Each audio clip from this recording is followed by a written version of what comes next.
Hola muchachos, welcome here to another minimalism video. I really love doing minimalism content, but as you do it over a long span of time, you really become limited to the amount of content you can do unless you kind of want to continually repeat old content that you put out. And I love remaking and revamping videos, but what I really love is finding cool new ideas that I can bring to you guys. So I see all the time things I regret buying before I became a minimalist. I've done a fair share of those videos as well. I was inspired by all these videos by actually showing you guys what I regret buying once I became a minimalist, once I had that minimalism mindset on, because I really don't think that you are able to be a professional at minimalism like as soon as you make that decision to consume less. I think that we continually learn and grow just like we do with everything else in life. So I'm just gonna share with you guys about 10 things, actually not about, I think it's legitimately 10 things that I have regretted purchasing once I became a minimalist and was just in that world, in that mindset. I hope you guys really enjoyed this video. Let me know down below any other minimalism content you want me to give you. Give me some ideas. I do really want to do something around shoes because I feel like I'm pretty minimal there, but do people want to look at my shoes? I don't know. Let me know. Anyway, let's go ahead and get started.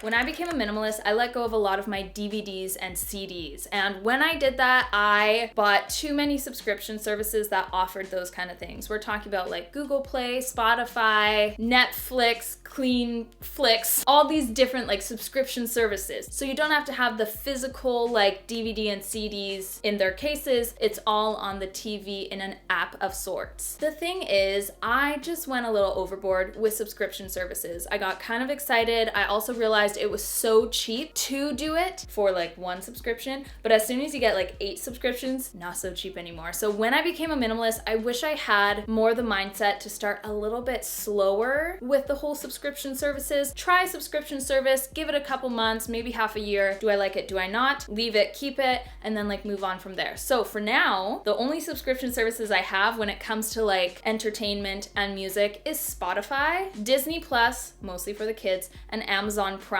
so we can watch like Prime TV. That's it. Those are kind of my happy 3, and I really like it there. And altogether, it's less than 30 bucks a month. I think that's pretty good. Next, number 2 is needy plants. When I became a minimalist, I was like, hey, minimalism means plantism. I'm going to be a plant lady. And I've always liked plants. They clean the house. They look beautiful. I feel like seriously every couple weeks I hang a new plant in the ceiling and Kieran's like, oh, another one, hey?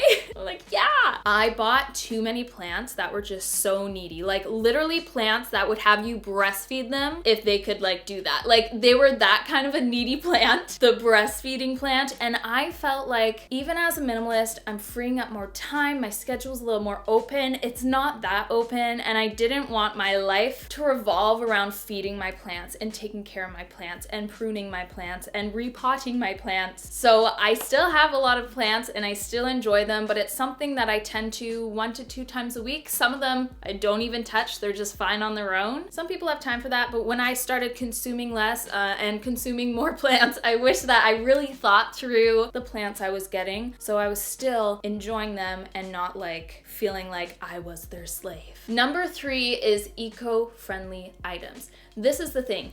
Buying eco-friendly items is really cool, and I feel like minimalism and kind of that eco-conscious-ism really go hand in hand in a lot of ways, which I loved. So I looked into it and researched a lot of that. But the issue was here. I got rid of all my items that were just not eco-friendly and replaced them with eco-friendly products. But what I really should have done, like let's talk for instance, like plastic tubs, like a Tupperware or Rubbermaid bin that you put your stuff into. It's plastic, it's not very good, it's not good for your food. How they source it isn't really good. Instead of throwing all those out and then buying like better glassware, what I should have done was use those plastic containers in other ways or just continue to use them until they die instead of chucking all my stuff and then getting eco-friendly stuff. That's kind of very ironic in a lot of ways. What I should have done was instead of just do that like all in 1 month, just over time as some of my not very eco-friendly things just dwindled away away, then replace it with eco-friendly products versus just getting rid of all my anti-eco stuff, replacing it with eco stuff, but then really I'm creating a lot of waste that just really wasn't needed. Again, minimalism is a process and I needed to think of it as such versus just like going ham. Don't go ham.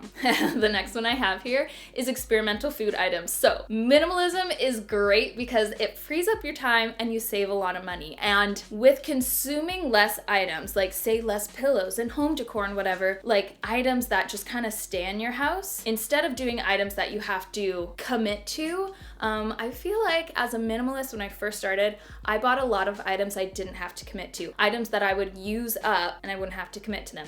And that was food. I bought so much experimental food because I was like, we're saving so much money. Let's put some money here into food, try some of these things, be crazy. And you can tell by my stuttering, we spent a lot of money. Lots of money, too much money. Again, it's something that I should have thought through. I think also when you turn towards like less consuming, more minimal, you're almost overwhelmed with the amount of money that you might actually have and be saving. That's what I felt. So I put a lot of it towards experimental foods. Let's just try it. Let's just see, which isn't a bad thing, but I just went overboard. It was good for me to find a lot of joy in saving and putting money aside. I've done that all my life, but just, I guess not to this extent. But I like the idea of food because I didn't have to commit. If I didn't like it, I could eat it, give it to someone else. It wasn't something that was like in my house, like killing me for years, but still could have been more wise. I hope this all makes sense. I've said this before, but just lower quality items in general. You do really have to do like a mind switch when you want to pursue minimalism, because for a long time I bought the cheapest, what was on sale, the clearance rack, all that stuff. And then I was like, oh, these things aren't lasting really long, or they're not made well, or they're made by ladies that are abused, right? Like I want to put my money towards something that's high quality, sustainable, ethical, something that I'll really use. If I have to pay 5 times the amount of money for it, it's actually worth it for me. So it took a little bit for my mind to completely switch over to that, but once I was there, I was sold. Next is narrow shoes. So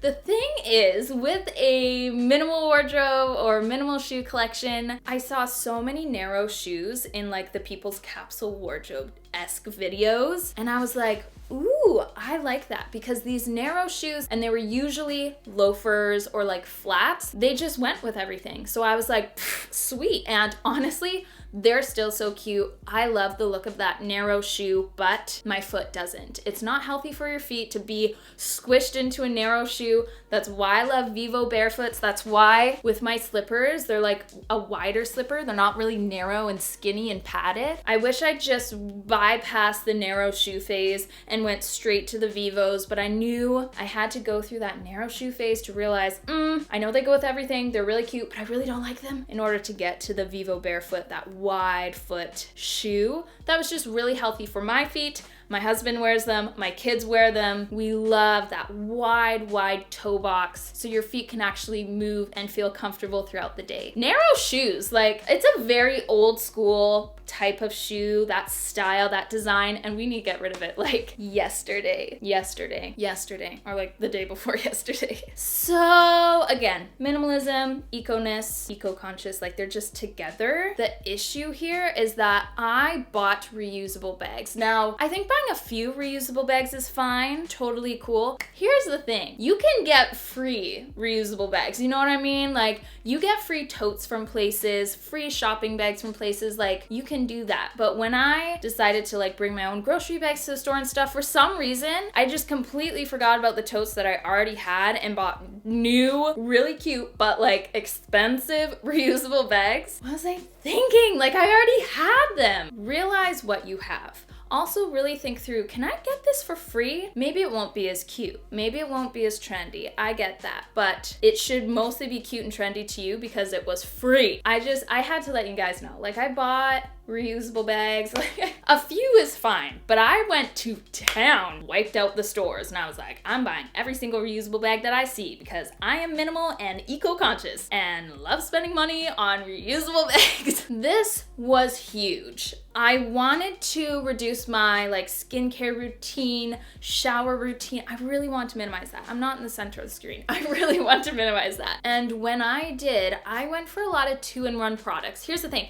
2-in-1, I just spat everywhere. I feel like I say that in every video. 2-in-1 products aren't bad, but I was relying on a lot of 2-in-1 products that they weren't supposed to be 2-in-1. There's a reason they're supposed to be separate. 2-in-1 shampoo and conditioner doesn't work, at least not for me. And like, my hair doesn't even tangle, okay? I don't brush my hair, like, but I still couldn't get away with like a 2-in-1 shampoo and conditioner. So I was like, no. Tried the no poo method, absolutely hated it. Everyone keeps us like, Sarah, you gotta try it. I've tried it so many times. I really don't like it. My shower routine just sucks from that method. Some people love it, I just didn't. I like that sudsy feel. I went to cosmetology school, so as a hairdresser, love the suds, just none of the crap in the suds. Anyway, so I left my shower routine. I was like, no, that's fine. Tried to do my skincare, and there is literally like 2-in-1 cleanser moisturizer. And I was like, let's just try it. And like, no. Things like that. Or like just trying to wash your face with like micellar water. There's just certain things that I don't think are meant to be so minimal. And for me, that's my body care and my skincare routine. So buying 2-in-1, or there was like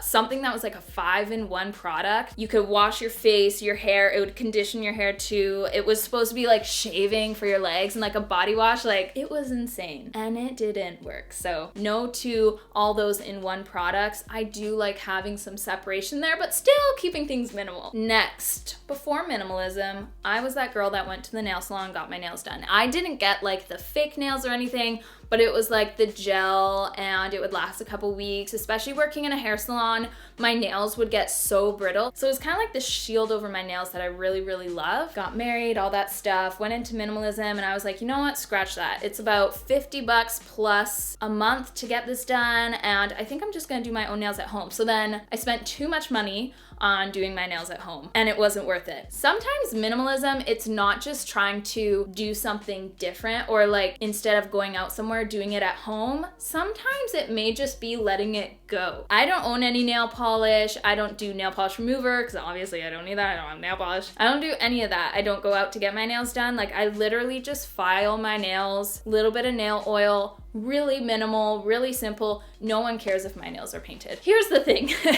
Nobody cares. Like, literally, some people be like, oh, that's cute, but they forget about it and nobody cares. So for me, doing my nails was annoying and it took too much time. And I really didn't care that much, but I thought other people cared. Guess what? They didn't. So I wish I ex-nayed the nail salon, ex-nayed just nail polish in general, and just went for au naturel from the beginning. I would have saved so much money. Yeah, I know some people love doing their nails at home, and I think some people are so good at doing their nails at home. Me, I don't have the time or the patience, and to be honest, I love that just normal nail. I think it's beautiful. It's like a natural ombre, and if you really take care of your nails, they're really beautiful. Anyway, just wish I thought through something. Can you tell? I just wish when I had this mindset, love these hand gestures, that I just thought through things more, but I didn't. But I learned along the way. You're gonna learn along the way. One more is memberships or cards, and mostly cards, you know, like you go to like say Sally's Beauty. First time there, you're kind of excited, and they're like, oh man, like if you buy this card, it's literally just like $5, $10, whatever dollars, and every time you come back, you're gonna save a lot of money, and you're like, wow, this is great. And then in the end, how often do you use it? Like maybe some people, not me. I shouldn't have done that. I did the Sally's one. There was a Body Shop card, shouldn't have done. Other subscription services, a few memberships. Like, I have learned to just tell people, no, like, no, do I want the card? No, it's gonna take up extra room in my wallet. I'm gonna forget about it. It's gonna be annoying. I have to pay for it? I have to pay to save money? What? Like, where are we living? I just think that's so funny. No to cards, memberships, and then you also feel like you don't have to continually go back to that store in order to get the most worth out of your card. One-time purchases are great. I have a membership for the grocery store that I shop at, or a couple of like my main grocery stores. I save hundreds of dollars a month from doing that, but beyond that, something that's like not grocery wise, I don't need a membership. I don't need a card. I need a sale. If you have posters in your store that's like, we're having a sale, you don't need to be nobody, I'm there. I'm down. If I needed something from there, you got a sale, I'm down. Thank you guys for tuning in and watching another minimalism video. I hope that you liked this one. I thought it was a little bit different and kind of cool. If you did like it, please thumbs up this video. That always helps my videos, my channel, and it's free for you guys to do. Talk about minimal. Anyway, thank you for watching. I'll see you all in the next video. Bye.